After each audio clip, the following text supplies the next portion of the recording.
folks. Why Would You Ask That is a podcast that answers some of the weirdest questions. A lot of those are inappropriate for some listeners. If you're squeamish, easily disturbed, or just having a bad day, this may not be for you. But if you've got to know the answers like we do, stay tuned.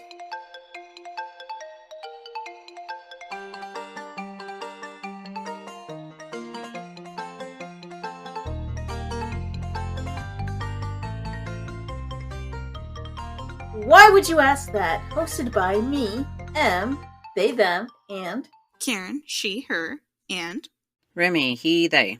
And tonight, we're coming at you with the long history of the fucking jack-o'-lantern. Jack-o'-lantern and spider jacks. I don't fucking know. I don't know anything about jack-o'-lanterns, except they've gotten very elaborate over the years. They were originally radishes. I thought they were turnips. Yes. I put that on my board today. So, jack-o'-lanterns, what's the deal with jack-o'-lanterns, Remy? Okay, I've got a lot. It's a lot. Good. A lot. Where do we begin? We begin with the first ones, obviously. Those are okay, here's what I know about jack-o'-lanterns. Are you ready? Okay. They were originally turnips, and the story comes from either Scotland or Ireland. I'm not sure. They can hate me later. I'm going to tell you the story. Jack was a guy, and he had a light that was inside of a turnip that he carved into a face to keep away the demons. That's all I know. I know it's not 100% correct, but I want it to be known that I've heard this story before. I just can't remember it. What I remember is that there was a guy named Stingy Jack. He, fucked with the devil, and then he made some deal with the devil's hey man, if you want to come down from the tree that I got you inexplicably trapped in, I want you not to take my soul when I die. But oh, and he has the lamp to keep the devil away. I thought the lamp was to keep his soul in. Yeah. That's the thing. Yeah. The devil's like, I'm not going to take you, and nobody else will. Ha ha ha! Can't go to heaven if you can't go to hell. So you're just too much of a jackass. They're not going to fucking take you. You Yeah. fucking piece of shit, Jack. And Jack's just like, well, I thought I would. Oh yeah, you could walk around. Don't mean you're not dead, bitch. That's what I think. And here we are. Okay, bits and pieces. Yes. Okay, yeah. People have been making jack-o'-lanterns for centuries, and you are both correct that the practice originated with an Irish myth about a man named Stingy Jack. Fuck yeah! I'm so good. It's from sometime in the 1600s. So according to the, as far as I'm aware, most prevalent version of the story, it's similar to the one that M told, and doesn't have anything to do with him making the turnip himself. So here's the most popular version of the story from what I was able to tell, and from what the various sources told me. Okay, so Stingy Jack didn't want to pay for his drink one day, so he convinced the devil to turn himself into a coin so that Jack could use that to buy their drinks. Which is weird, but okay. That is definitely a way to go about it. I mean, why didn't he just be like, hey, devil, can you spare 10 cents? And devil just goes, yeah, man, 10 cents it is. Instead of being like, hey, use my entire body as a coin. Here you go. Nothing weird is gonna happen. I feel like that's a foolish judgment on the devil's part. Yes. The devil gets what's coming to him. So the devil turns himself into a coin, I guess. And then Jack decided to just keep the devil in money form in his pocket next to a silver cross, which prevented the devil from changing back into his original form. And so then when Jack decides to free the devil, for some reason, why would you? Under the condition that he would not bother Jack for 1 year. and then if Jack would die, he would not claim his soul. So then the next year, when the devil came around, Jack was like, "Can you go sit in that tree?" And for some reason, the devil goes in the tree uh, to pick some fruit, I guess the story says. And while he's in the tree, Jack carved a cross in the tree. I don't know how the devil didn't see it coming, but Oh, come on. This is how Devil learned life lessons. Why are the Catholics so scared of this guy? They're just like, this one guy is like, "Hey man, can you turn into a coin?" Shoves the whole ass devil in his pocket. And then he's like, "Hey man, can you climb that tree?" The devil's like, "Alright, sure, Jack. Whatever you say, Jack." And then he gets fucking stuck in a tree. Why are people so scared of the fucking devil? He's fucking stupid. how long do you think the devil got stuck in the tree? 2 years. I don't know. 1,000 years. Wild overcorrection. 10 years. 10 years? That's too long. It's too long to be stuck in a tree. Yes. So, yeah. He carved a cross into the bark of the tree. And, yeah. 10 years. So Jack was like, "Don't bother me for another 10 years." And then Jack died. So the devil was like, "I promise, man." And then Jack died. So then, as the story goes, Jack tried to go to heaven, and God was like, "You're a big asshole, and I don't want you here." Okay. But Jack was like, fair. yeah, fair. But the devil was like, "No, dude, you told me not to collect your soul, and I'm gonna do it. I'm gonna not collect your soul. You played lots of tricks on me." So he decided not to collect Jack's soul. So Jack couldn't go to heaven and he couldn't go to hell. So he just sent Jack off into the dark night, and all that he gave him was a single burning coal to light his way. And so then Jack put the coal into the turnip, which is when that came about, and roamed around Earth forever. You ever been such an asshole that even the devil's like, "Hey man, that was a really shitty thing for you to do."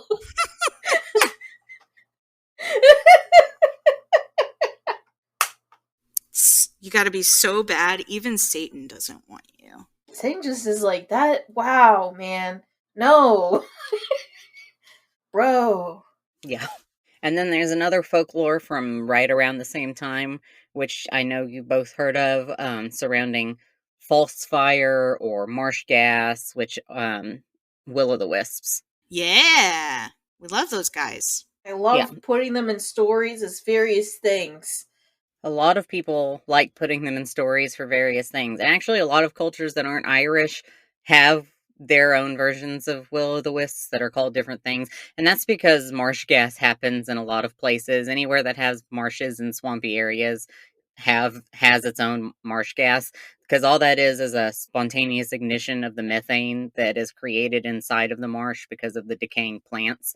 It's just a scientific, natural phenomenon that happens.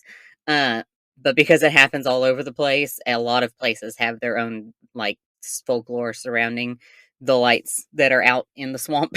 So the folklore surrounding that in the same area that the Jack story is from, that legend is that the will-o'-the-wisp initially appears harmless or maybe a little playful, but it's just a trick, that they are really malevolent, and it is said that they serve as a device to lure travelers off the path and into danger, or maybe they are just trying to lead you into the fairy kingdom. But then, considering that all of the ways that people talk about the fairies, it's probably also just danger. No matter which way, it's just danger. Danger! Danger! One of my favorite I feel like I got it from somewhere. It was will-o'-the-wisps as snakes that dangle. I don't know if you remember that story, Karen, that we wrote. It was the original sticks in the knapsack. Okay.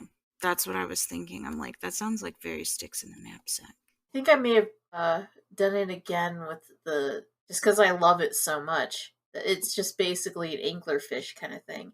Huh. Interesting. I'm pretty sure it was inspired by something. Some version of Will-o'-the-Wisp. Anyway, I just like using them. There's a painting called Will of the Wisp and Snake. And Snake. But it is just 2 Will of the Wisps and a snake. And Snake. Will o' the Wisp and their friend, Snake. Their buddy, their pal. So it's lovely. So like with the Jack story, there's also a legend with the Will of the Wisp that involves a person and the phantom lights that says that the lights started off as an actual person who was a guy named Will who caused a lot of problems when he was alive. And then when he died, he tried to go to heaven, but St. Peter was like, get out of here. You can't come in here. You're not invited, bro. Yeah, so he sent him... You're just really annoying. He sent him back to Earth to have a second life because that seems actually like not a punishment.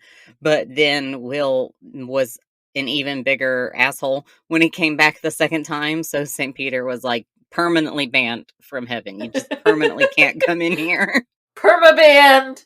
No. Your IP address, everything. Done. So gone. And that story says that then Will was left to roam the earth with no place to go, but that the devil took pity on him and gave him a piece of burning brimstone to keep himself warm. And I was like, so the devil was like, sorry to hear about you not getting to go into heaven, but I'm also not taking you. Here's this, though. Yeah. Here you go. Hey, man. Have a little stinky rock. Stinky little rock for stinky little rat man. Stinky. You go. He go. Stinky boy. Teach you to fuck with the devil. The devil gave it to him to keep himself warm, and then instead Will used it to lure people to their doom because he can't quit being a jerk. And so at some point, the two legends get intertwined into people's heads in the British Isles, and they attribute the lights to Jack. That's one of the interpretations of this. And there's the sorry, my words quit. The Irish began to refer to Jack as Jack of the Lantern, and then it just eventually became Jack-o'-lantern. Sweet. But outside of those two things being smushed together in people's brains, there's also just that people in the area continued to celebrate the Gaelic traditions of Samhain, which going house to house for food and drink. And so it was dark, and people started carrying around the carved out turnips and potatoes with the candles and coals shoved inside of them, and sometimes they would put faces on them. Have you seen these things? They're absolutely terrifying. I drew one today on my whiteboard. Here, I'll just drop some in here. I just hate them.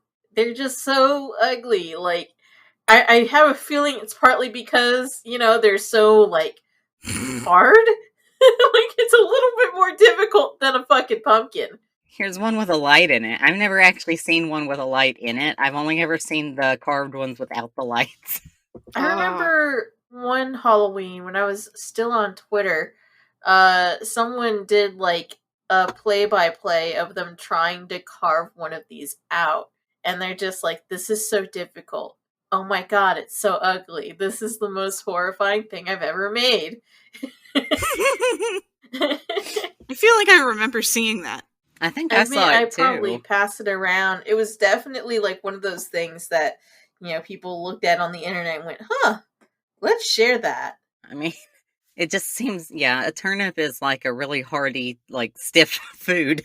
It seems like it would be really hard to do anything with it. They're difficult to eat. I can't imagine they'd be very easy to carve. You really need, like, good muscle strength for that. So, carving scary faces into turnips or potatoes and placing them into windows or near doors was also said to frighten away stingy Jack or other wandering evil spirits. It's all because the wandering evil spirits are just like, oh my god, is that fucking Jack? No, man! Jack's like with the fucking devil! I'm not having that shit! And they went, they outie. They also use beets in England. Sorry. Yeah. If you look at the soundogram or whatever, sonogram, whatever the shit that thing is, it's gonna show a hidden picture, a jack-o'-lantern. Because I carved it from beets. You carved it into with the beets. And then the immigrants from those countries came over here to this country, to the United States, and they brought the jack-o'-lantern tradition with them when they came over here. And here in the US, people found that pumpkins would be better to carve jack-o'-lanterns out of. Not just the United States people, but like the immigrants came over here with their turnips, and they were like, these squash are much easier to carve. That's how we have pumpkins as jack-o'-lanterns. One of the earliest mentions of turnip lanterns in print occurs in 1640. 1640. Wow, that's a little bit older than I am. Really? I'm surprised. It's by an English author named James Howell, and his quote is, quote, "A turnip cut like a death's head with a candle in it," end quote. Death's head, huh? Yep. He's saying it like wrong. It. He's saying it's they're dead heads. Hmm. Where's my dad? He would have laughed at that. I'm just thinking like when you deadhead a flower. No, like the Grateful Dead. Oh. Damn it. Not my scene, bro. Not my scene. Okay, well, our 5% listeners over the age of 50, they're gonna love that joke. Thanks, guys. I know you got my back. You know that small percentage is my dad, right? Yes. Okay. Yeah. All right. Pumpkins. So, yes. And then James Howell also said that the turnips terrified boys and women. End quote. Boys and women. Not men, though. Of course. And not girls. Yep. Not little girls, not grown men. Just boys and women. And nobody outside of the binary, either. Uh-huh. I've never been frightened of a fucking radish in my life. Turnip. I've never been fucking fuck. Never afraid of a root vegetable, ever. Yeah. You think you scare me? Only a little bit. Okay. That turnip straight in the face, and you said, which one is your eye? Okay. But other than just using it for scaring off Stingy Jack and evil spirits, they used it for prank playing also. And that was before 1642. But later, somebody named William Holloway wrote a book called General Dictionary of Provincialisms in 1839. And here's a quote that says, "In Hampshire, boys of a dark night get a large turnip, and scooping out the inside, make 2 holes in it to resemble eyes and 1 for a mouth. When they place a lighted candle inside and put it on a wall or a post so that it may appear like the head of a man, the chief end, and that a very bad one, is to take some younger boy than the rest, and who is not in the secret, to show it to him with a view to frighten him." You just stick it on a pole and scare your friends with it. Oh. Golly, Miss Molly. Makes me think of the 1930s Halloween book where it said you want to hang hairnets from the ceiling. And at first it sounds like that would be stupid. But also, if you really think about walking through a dark basement where you can't see that you're running into hairnets, that would be really scary. Suddenly. Yeah. Oh, wait. Probably be grossed out. Yeah, if I rounded a corner and encountered a turnip stuck on the end of a pole with a candle on the inside and didn't know that was the thing that I had just run into, I would probably be afraid. Mm-hmm. Oh my god, look at this little head! What is that? What is it? Yeah. Especially in the, in the 1880s when people hardcore believed that ghosts just wandered around. Listen, people still believe that. That's true. Yes, it's true. They do. They believed it. Long time. They believed Sometimes it I still do. I believed it a lot in the general population, way more than we believe it now. Maybe they would have thought it was somebody's wandering uterus. I don't know. Wow. I think it's called wandering pancreas. I think that's what it is. I think that's a thing. Okay, Karen. I'm pretty sure. Okay, Karen. Remy, you're a step below a doctor. That's why he's fiercely looking up stuff right now. Wandering womb. What? I believed this shit for a long time. For real? Yeah. Oh yeah. They just thought like Where would it it just go? fucked around in there. Yeah. They did. They thought that the cause of most women's problems was that their uterus just wandered around their body. That That's one so won't Okay. load weird. its little preview, but it's called Plato's View of the Wandering Uterus. Okay. I feel like Plato does not have a leg to stand on. All Greek philosophers were gay. But that theory persisted like up to the 1900s. Like Why? up into the age of the yellow wallpaper, people believed in both the humors and also the theory that that like women couldn't ride trains because they thought the train was going so fast their uterus would come out of their body. Oh no, I have heard that. That's why they were like, no, we can't let them drive. We can't let them drive cars. That'd Yeah. be irresponsible. Oh Now let me just dear. quickly go and add this to our topic list. yeah, the wandering uterus. TBC. People need to know about this. I imagine that a lot of people probably actually don't know about this. I don't know about it. I would love If to know. if Karen doesn't know something, I assume that a lot of people don't know about it. So, even outside of the country's like growing interest in Halloween toward the end of the 1800s, there was the Civil War, and we've talked about this before in our conversation surrounding spiritualism. But the end of the Civil War brought an increased cultural interest in ghosts, as like I just got done joking about. So, like many men died during the Civil War, but more than that, a lot of men just went missing.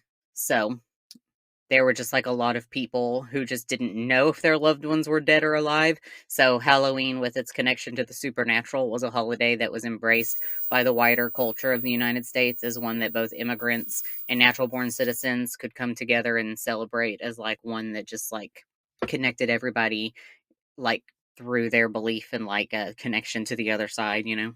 It's like Day of the Dead. Yes. Okay, now we've talked about the origin of the jack-o'-lantern, and now I'm going to talk about the pumpkin itself and its weird, complex, dark history in our I country. I have so many questions. How is a squash racist?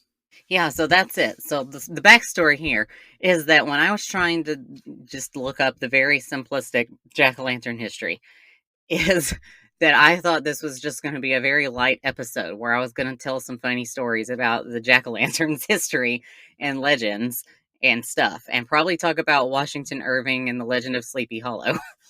And then I tried to type into Google the legend of the jack-o'-lantern, and I just typed jack-o'-lantern, and Google was like, "Do you mean how is a jack-o'-lantern racist?" And I was like, no, hold on. I don't mean that. Why are you trying to Where did ask me that this come from, question? bro?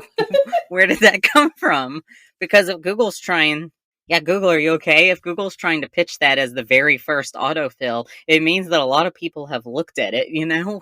Your similar interests. Yeah, so enough people have looked it up that Google wants to autofill it. And maybe it's just because like some amount of people looked it up and then Google started pitching it and then a lot of people started clicking on it to see why. But then when I tried to search that exact phrase, Google was not providing me with the answers that I wanted. So then I was reading what? It just lured you into a Google spiral. It did. So I tried really hard to find it and then I couldn't, so I quit and I was like, okay, I'll try to find this on my own time. We're just going to talk about the jack-o'-lantern. So then I was reading a thing about the jack-o'-lantern. Specifically, I was reading a Snopes article about the jack-o'-lantern. And on Snopes, which you know is a really reputable source for things, Snopes says that in European art, like European people used the pumpkin in their art to represent the like uncivilized wilderness quote of the United States. And I was like, what? So I tried to Google that because I had not heard of that. Me neither. And so for one thing, I verified that that's a thing. Okay. So the quote is that Europeans came to the Americas with, quote, a certain finickiness born of a sense of cultural superiority and did not immediately embrace the pumpkin. Pumpkins have been cultivated by Native Americans in South America, Central America, and North America for like thousands and thousands of years as a central crop of the three crops that had been very, very important to Native American lifestyle. So Europeans took seeds back across the ocean to Europe, and then the rest of the quote goes, um, let's see, they took them back to Europe, where they were regarded with a mix of fascination and disdain. As a sign of human nature, the pumpkin embodied unbound lust or lack of civility. As a symbol of a place, it represented the untamed natural bounties of North America, and as an emblem of a way of life, it stood for a rustic peasant existence, which comes from Cindy Ott, who's a historian. Okay, sure. It's kind of cold, bro. I mean, that seems really mean to the pumpkin. Yeah, that's from the European perspective of the time. Huh. It's because they got the pumpkin from Native Americans, I would imagine. They say we're weird. Europeans? Weird. So, I saw that line about how Europeans used pumpkins in their artwork way back when to depict all of that stuff. And I was like, hold on, I've never heard this. So I tried to Google it. And when I Googled that stuff, at first it was just taking me to, paywalled academic articles. And that sucked. But then I found two articles that were, one was called White People and the Pumpkin, and another one was called How Pumpkins Are a Symbol of Abolitionists. And I was like, whoa, I've been trying to find this stuff for weeks. Amazing. It's finally here. All the searching has led to this moment. So that first article, White People and the Pumpkin, I'm going to link it, but I was reading it and it gave me some of what I wanted, but largely it just was talking about something else that led me to Googling, do black people eat pumpkin pie, which led me to about 30 articles that are actually about what I'm about to talk about. But essentially, to be able to find out if jack-o'-lanterns are racist, I had to come through a complicated Google chain to lead me to a book where I took a bunch of information from, and also to having to Google, do black people eat pumpkin pie, to be able to find the actual answers that I wanted. Amazing, bro. This is what my 2 degrees and a bunch of 3 different research classes has taught me to do, I guess. I have never wondered if anybody of a certain race eats pumpkin pie, because I just figured that, pie, if you don't like it, you don't like it. If you like it, you like it. What? I'm sorry. I'm just confused.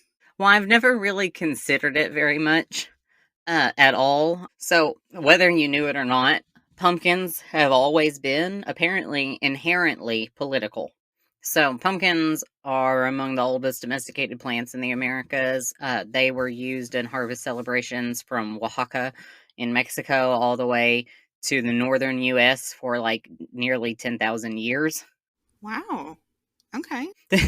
I think I read that the oldest domesticated pumpkin seeds were found in Oaxaca. It was 8,500 or something like that years ago.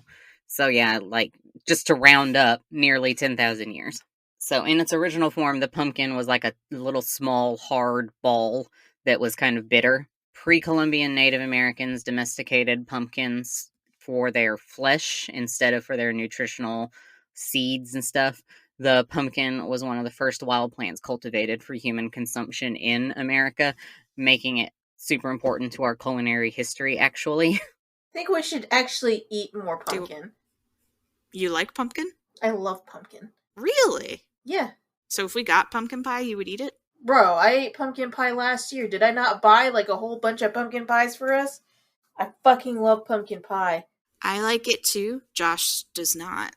He's not really a pumpkin pie guy. He's like, I just think pecan tastes better. I agree that pecan is a very tasty pie. However. But I also like pumpkin pie. You know what?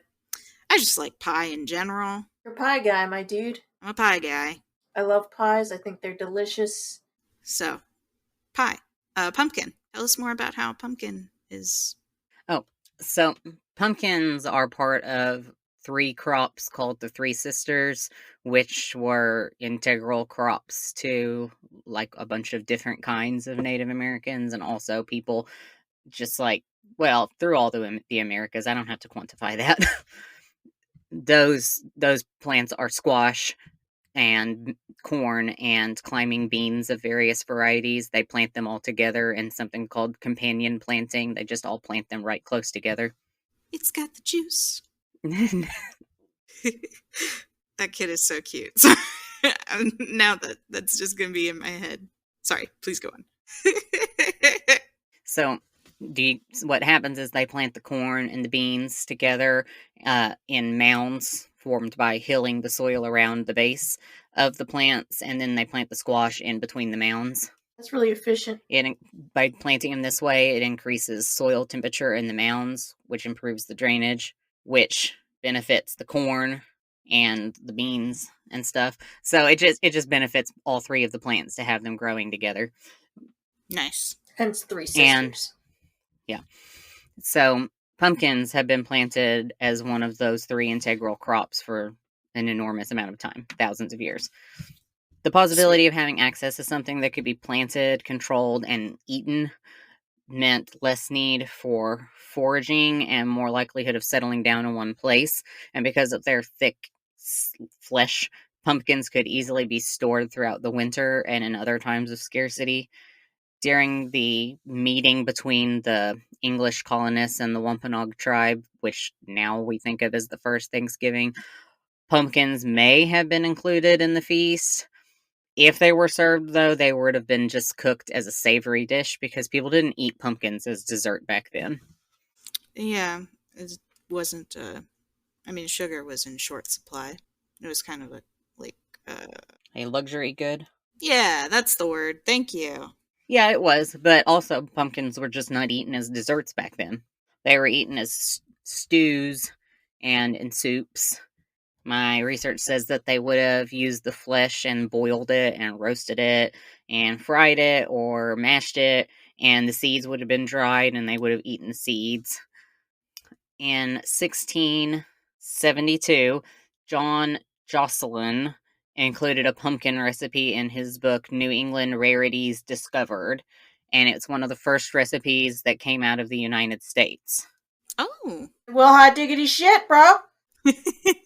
In that recipe, it says you need to dice the pumpkin and you cook it in a pot over the course of a whole day.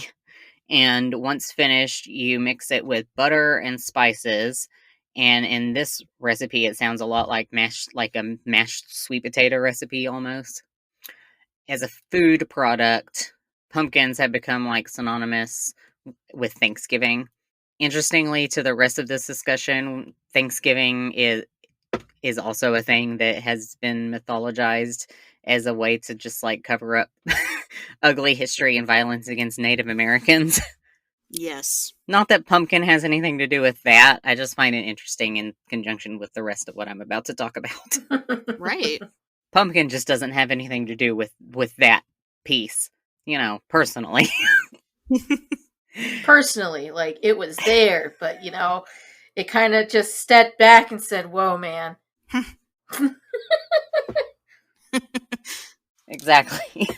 So Cindy Ott, who I mentioned a minute ago, wrote a book called Pumpkin, The Curious History of an American Icon, which is the book that I'm going to be referencing and taking quotes out of from here on out. And she explained that in the 19th century, the pumpkin's regional significance underwent a shift, where New Englanders held it as a positive symbol of bounty, and Southerners saw it as denoting backwardness and impoverishment. Here's a quote. Industrialization was taking over the U.S. at the time, and pumpkins never made a lot of money on a large scale for their farmers, end quote. So Southern agriculturalists with massive plantations and slave labor-driven economies eventually appropriated it as a symbol of tenant farming and poverty. The fast-growing field pumpkin was grown in manure bins or amid corn rows and used as feed for dairy cows to make milk taste richer. In the South, it was like something that poorer farms grew. It was inexpensive and it just didn't make money back. So for New England, up there, city dwellers would like go out into the country and like wander around on farms up there and see nature. And sometimes that would come with pumpkins because they grew pumpkins up there. Pumpkins grow really well up there and not quite as well down here as they do up there from what I've been reading. Which is ironic because they come from Mexico, yeah. Or from maybe not Mexico specifically, but yeah, down in that area. So for the New England city dweller, the pumpkin came to symbolize like a nobler way of life that they had left behind. Oh, it was like a novelty. Yes, exactly. What is that trope called? Yeah. Cottagecore. No. there's a whole trope that's like after after everything with seeing natives as below and everything, there was a certain nobility ascribed to living off the land and like a sort of mysticism attached to it by Western folks. They live close to the land, they know things. It's like the mystical native trope. But there was a word for it, noble something. Well, in literature, when referred to the Native Americans specifically, it's called the noble savage trope. There we go, thank you. That's the one. That's the bitch. Yeah, that trope in specific is meant to describe, it embodies the concept of the outsider, the wilderness, and the other, quote, quote. It's stupid. I agree. Oh, absolutely. But, yeah, for the New England city dweller, that's basically what pumpkins and farms and stuff looked like to them, like a noble way of life that they didn't do anymore. So yeah, pumpkins just became nostalgic totems of abundance and connection to the land. So, in fact, in the 1800s, the pumpkin became a totem of the fight to abolish slavery in America also, which sounds crazy when you say that sentence. Only when you say it like it, the pumpkin was a symbol of abolition. It was. Because it doesn't sound right. It's like, hang on a minute, it's the pumpkin? The pumpkin. Here's a quote from Cindy Ott again. Quote, "There are these New England abolitionists writing saccharine sweet stories about pumpkins." End quote.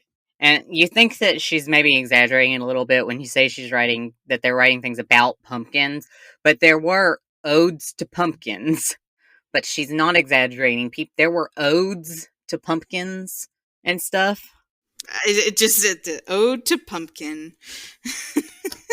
Yeah, like, I'm not going to read this whole thing, but, like, here's one that's called, like, here's one that's an ode to homemade pumpkin pies, and it's from an 1885 issue of Good Housekeeping. Oh my god. Yeah, and it's long. Like, yeah, it's long. Like, it starts out, "I've tried the best in east and west. I've lunched 'neath tropic sun. I've tasted all the fruits that fall and like them every one. But north or south, no human mouth I will the world apprise, ere tasted food one half so good as our own pumpkin pies." This is, yeah. Is it saccharine sweet? Yeah. Yeah, saccharine sweet. That's the perfect way to describe it. Yeah. Or there's like, listen, John Greenleaf Whittier is a poet. He wrote The Pumpkin in 1850. "What moistens the lip and what brightens the eye, what calls back the past like the rich pumpkin pie." Buddy. I'm not going to read anymore because they make me want to throw up. But like, I don't like poetry, but I feel like, that I just don't like it. I like poetry. I just don't care for that kind of poetry. But a lot of people were writing stupid poems about pumpkins and about how amazing and awesome pumpkins were, and almost all of them were from New England. Just so we're clear. Here's Cindy Ott again. Quote, "They very consciously saw these pumpkin farms," they being the South. No, sorry. Yeah, they being the New Englanders. "They very consciously saw these pumpkin farms in contrast to the immoral plantation economy and plantation farms in the South. They very specifically and explicitly compare those two landscapes." End quote. Which is what sets the stage, you can probably see, for how pumpkins became to be like a thing that got introduced as a fruit that became a symbol of abolition. When Yeah. your abolitionists start using pumpkins as as a thing that they write poems about, comparing the South to the North with.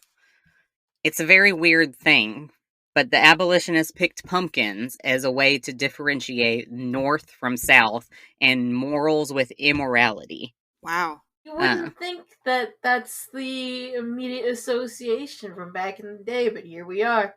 Pumpkins have a lot more going on than I thought they did. Yeah. Right? Same. We're on this journey together. Yeah. So, in the mid 19th century, according to Ott, in her words, eating pumpkins was a matter of identity politics, quote. Much of the same could be said about Thanksgiving itself, because I'm going to dip in and out of Thanksgiving. I know we're in Halloween and spooky season, but I have to talk about Thanksgiving while I'm talking about pumpkins and pumpkin pie and stuff. Just have no choice. Yeah. And it's fine, because now we're coming towards the end of October anyway when this one's going to air, so it'll be fine. So, when Abraham Lincoln declared a day of Thanksgiving on the last Thursday of November in 1863, it was after an incredibly long push by abolitionist and pumpkin lover Sarah Josepha Hale, and you would know Sarah Josepha Hale as the author of Mary Had a Little Lamb. Huh. Okay. What? Yes. Hang on. Start it. Say this again. Okay, I'll repeat. So, Abraham Lincoln declared a day of Thanksgiving on the last Thursday of November in 1863. And it was because of an incredibly long push by abolitionist, pumpkin lover, and author of Mary Had a Little Lamb, Sarah Josepha Hale. So, Mary Had a Little Lamb is the reason we have Thanksgiving. Well, the author of Mary Had a Little Lamb. I just put that in there as a reference point for why you would know this person. Well, that's bananas! I just assumed you wouldn't know her name off the top of your head. I would not. No. That's so a fair assumption. But you will know her because you know Mary Had a Little Lamb. Yeah. Mary had a little hot fucking damn shit, bro. Motherfucker. Yeah. Sarah Josepha Hale had been campaigning for a day of Thanksgiving, and Lincoln framed it as a call to, quote, heal the wounds of the nation and restore it, end quote. But there was actually a lot of people in the Confederacy who saw Thanksgiving as part of anti-South politics. Okay. Yep. So here's a quote from an anti-Thanksgiving editorial out of Richmond, Virginia, that says, quote, this is an annual custom of that people, heretofore celebrated with devout oblations to themselves of pumpkin pie and turkey. Basically saying this is an annual custom of the North, who just are all about themselves and pumpkin pie and turkey. I don't know, y'all. I think that we get called snowflakes a lot, but no one is more fragile about being called out the South. That's just my opinion. So, for years after the Civil War, there were people all through the South who refused Thanksgiving in particular, pumpkin pie also, as being cultural symbols of the North. So, yeah. So, pumpkins and why them in particular. I'm just going to talk about that some more. I feel like I meant to put that earlier.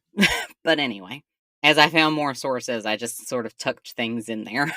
Okay, so throughout most of the 19th century, there was no national day where Thanksgiving was celebrated. Northern governors just kind of picked a day where they felt like doing it in late November and early December.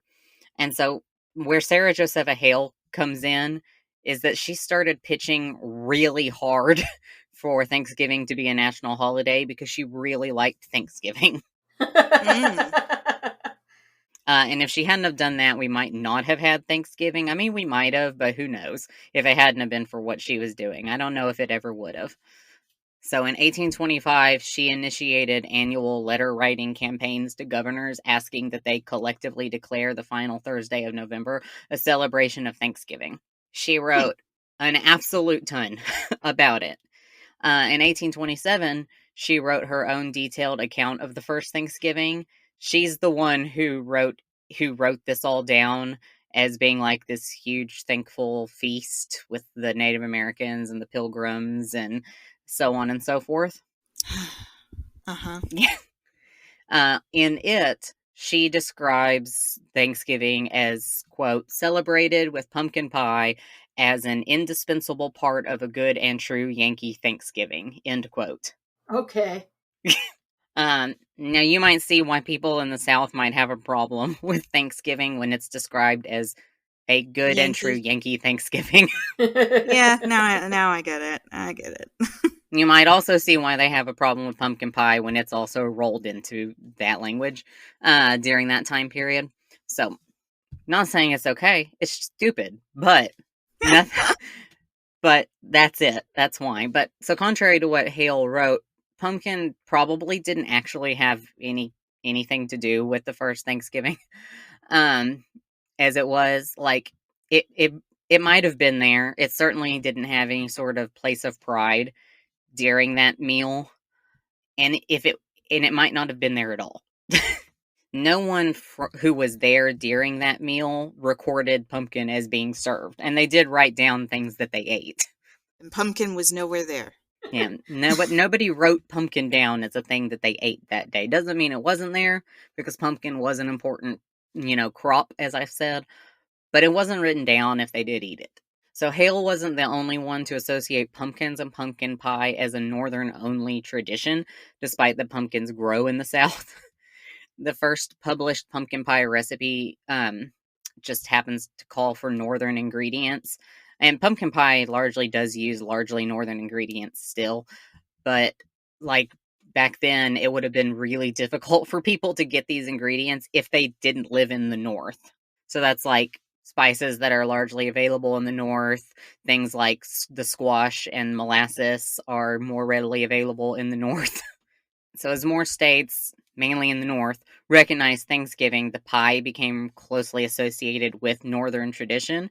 Hale spent literal decades. Remember, she started in 1825, pitching for Thanksgiving, and Lincoln didn't announce that Thanksgiving was going to be a thing until 1863.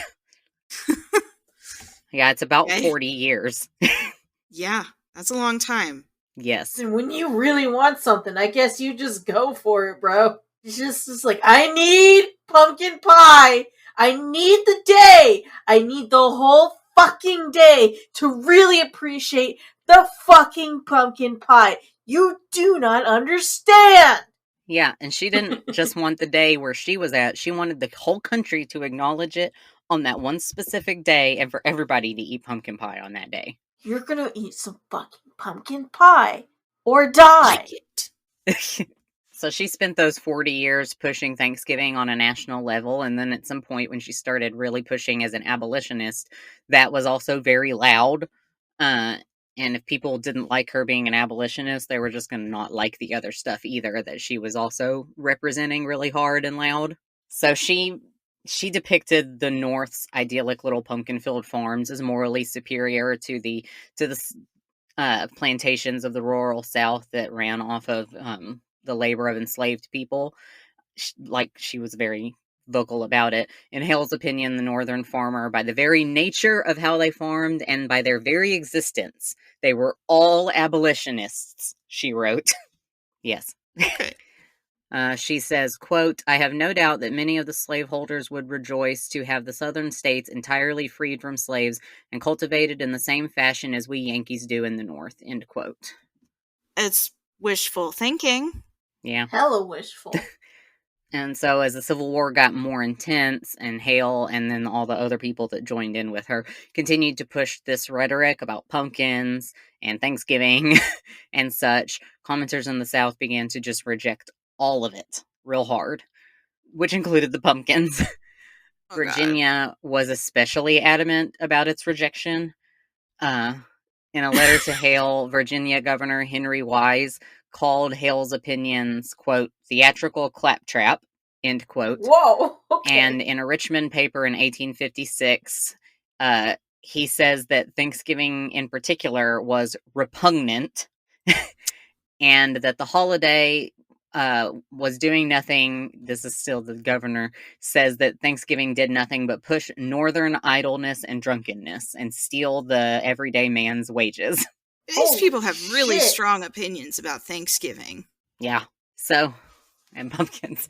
So, even after like Abraham Lincoln declared when Thanksgiving was going to be, it wasn't like officially federally made a holiday or anything. He just said, let's do it now.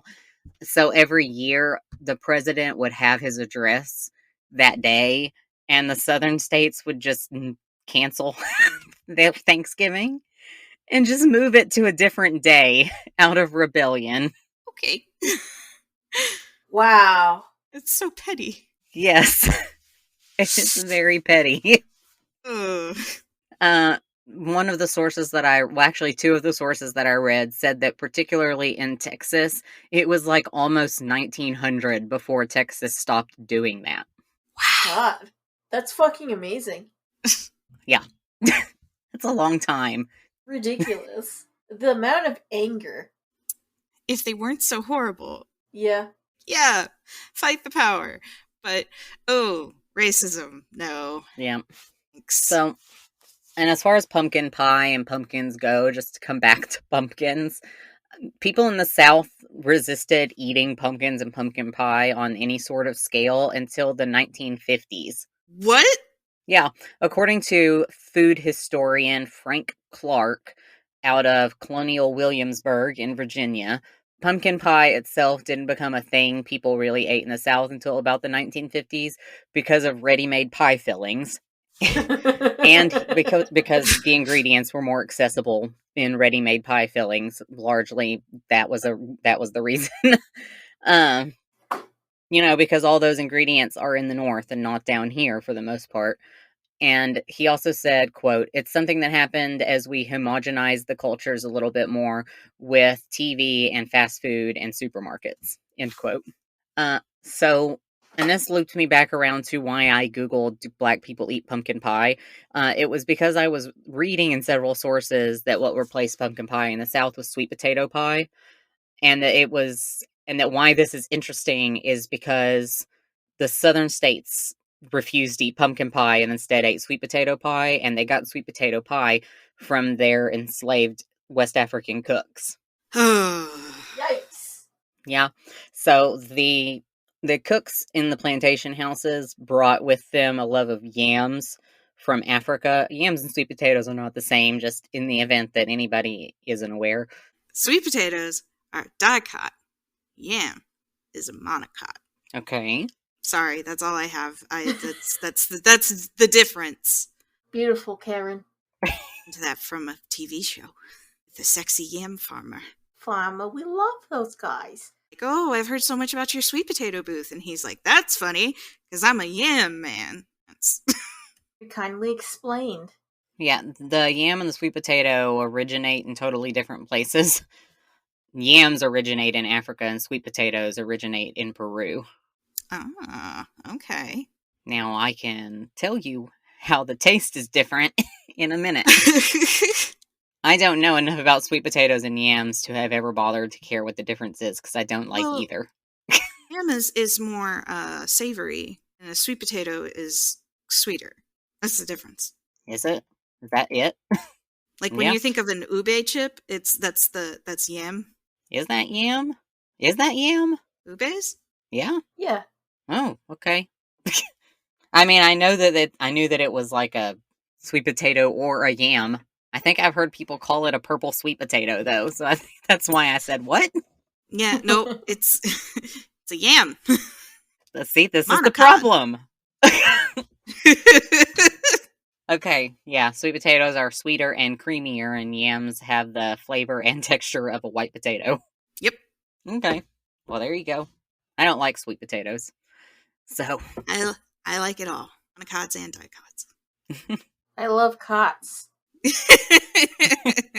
Okay, so yeah, West Africans use yam in lots of dishes, like a lot of them. It's an important food over there, like a piece of their culinary landscape, because yams are native to Africa. Sweet potatoes went over there from Peru to West Africa in the 16th century, and West African cooks experimented with sweet potatoes then as a substitute for other root vegetables like the yam.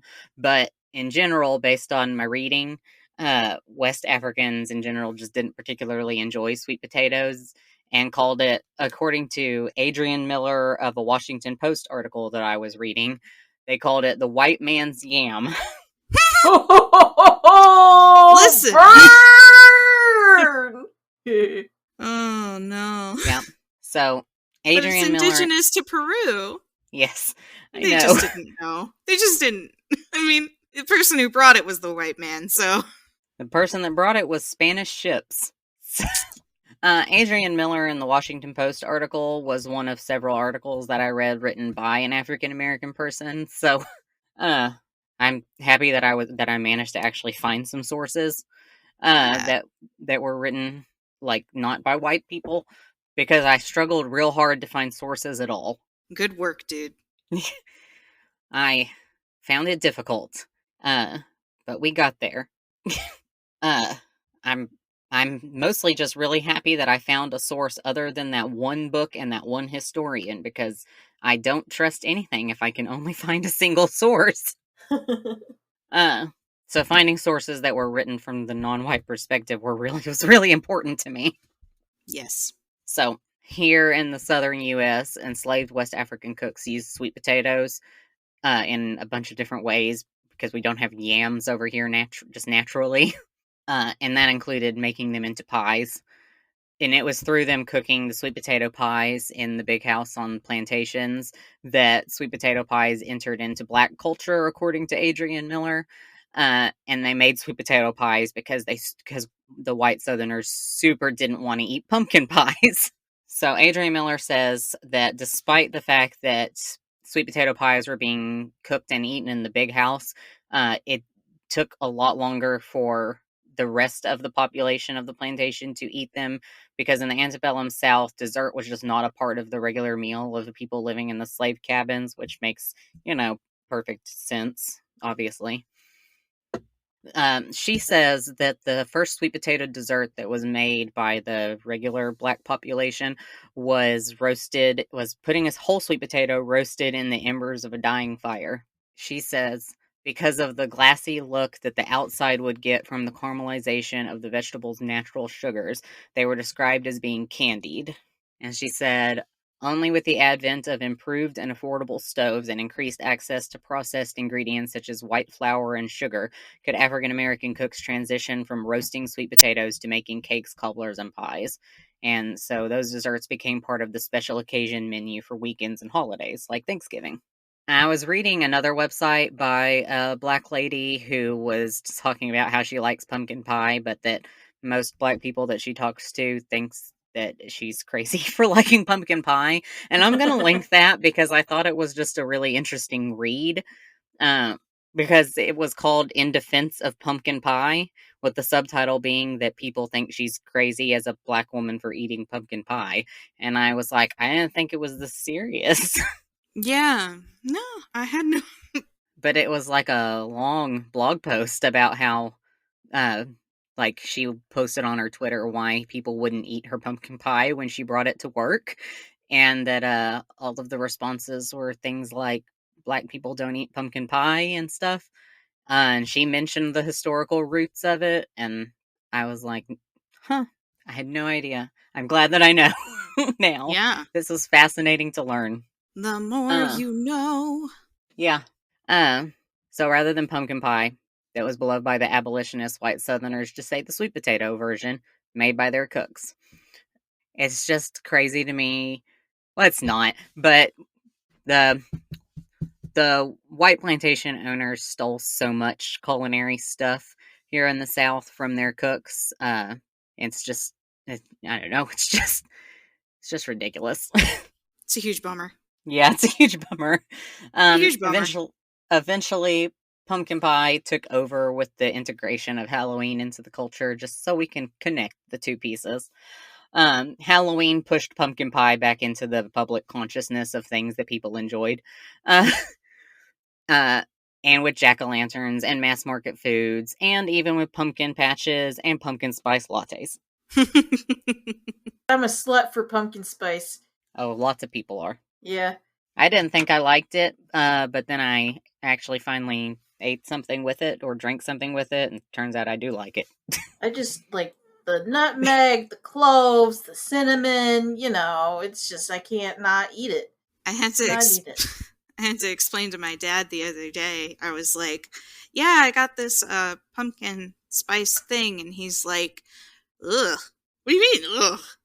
I don't like pumpkin. And I'm like, Dad, it's not pumpkin flavored. And he's like, what do you mean? I'm like, it's not flavored like pumpkin. It's like flavored like all the stuff that goes into a pumpkin pie. He's like, but not pumpkin? I'm like, no, like all the other stuff. It's everything except the pumpkin. It's everything except the pumpkin. And he's like, oh, I should try that. I have had pumpkin tea with pumpkin in it, and I enjoy it personally. Yeah, like you like the taste of pumpkin. I just love pumpkin. Like, I'm thinking about getting some squash and everything and doing a roast for us. Anyway. Hey, Pumpkin. How you doing, Pumpkin? We have to, like, know each other. I can't... Or, like, you're an older lady at the grocery store and you're like...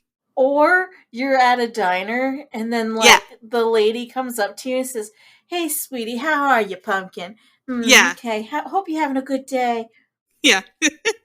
Okay, in the process of trying to find all of this information out, I stumbled across an article that was called Fear the Pumpkin in Ukraine. It's the big kiss-off. What? The what? The kiss? Explain. The big kiss-off. So I was like, what is this? And I clicked it. Okay, so it tells me, do you think the jack-o'-lanterns are frightening? Try being a man in Ukraine. Then you'll understand why people fear the pumpkin. So for centuries in Eastern European, in Ukraine, a pumpkin means one thing: I will not marry you. Oh no! Brutality! So, apparently, it's not funny to the men of Ukraine, but it was funny to me learning this. Apparently, an old tradition says that a would-be suitor would come to the woman's house to propose. And if the answer was yes, then there would be a big celebration. But if the answer was no, then you would just be silently handed a pumpkin. Oh, that's rough. That is so fucking rough, bro. What do you do with that? Eat it, I guess, with the rest of your feelings. Damn, son. Fill the hole in my heart with this pumpkin. So, somebody who is a tour guide in one of the bigger Ukraine cities, he says that the tradition dates to the medieval times, and says many Ukrainian men would only propose at night so that they wouldn't be seen with a pumpkin in their hands if they were rejected. Oh, damn. Man. And he says, why a pumpkin? As vegetables go, and this keeps calling it a vegetable. Pumpkins are not a vegetable, but okay. As it goes, pumpkins are not very pretty, and that maybe that was the message for the boyfriend. Oh no! Wow. Oh, that's rough. This guy's name is Yenser. So, dang, Yenser, you're harsh. That's harsh on the pumpkin. Not on the boyfriend, though. Yenser also says, quote, some Ukrainian cookbooks suggest pumpkins are healthy, and some say it's good for a man's virility. Perhaps a woman's trying to tell a man that he might want to think about using some pumpkin. Oh, ouch. Yeah, so that tradition has sort of died away. But Yenser says that today Ukrainians still use pumpkin, or like the idea of pumpkin for standing for that in conversation. He says that, so like if you are saying like no thanks to a business deal, you might say, I just have to hand you a pumpkin on that one.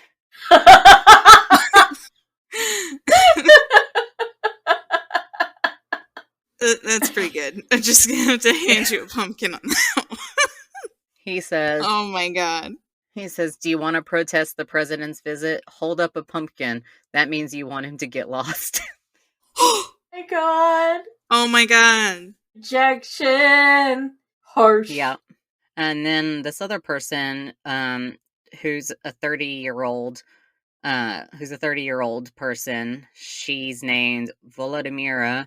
She says that she thinks that pumpkins still play a perfectly fine role in romance in Ukraine. She works at a market, and she says that a man kept coming in and like begging her to date him, and that he wouldn't take no for an answer. So she says she threatened to give him a pumpkin, and she says, quote, he would understand that he didn't have any chance or hope. It was sort of a joke, but he didn't like it, and he never called again. Oh my god. Hell yeah. Yeah. And then the end of the article just says that they talked to a 71-year-old woman named Maria, and that she just sang them a folk song about pumpkins. That's amazing. Oh, I love it. Yeah, so I'm just gonna put this little article up. I just basically read it to you in its entirety, but I am just gonna put it up on the website. Yes. Because it's a resource that I just used. Let me go up into our podcast talk board. Here's a little picture of Yenser holding a pumpkin. Cute. Yep, he's pretty adorable. I think pumpkins are cute. I think they're ugly. Yeah, or at least he thinks they're ugly. Have you met a pumpkin? He apparently has. What? Hi. No, you're still there. Hi. Oh. Hi. Woo-wee! Don't frighten me like that. Sorry.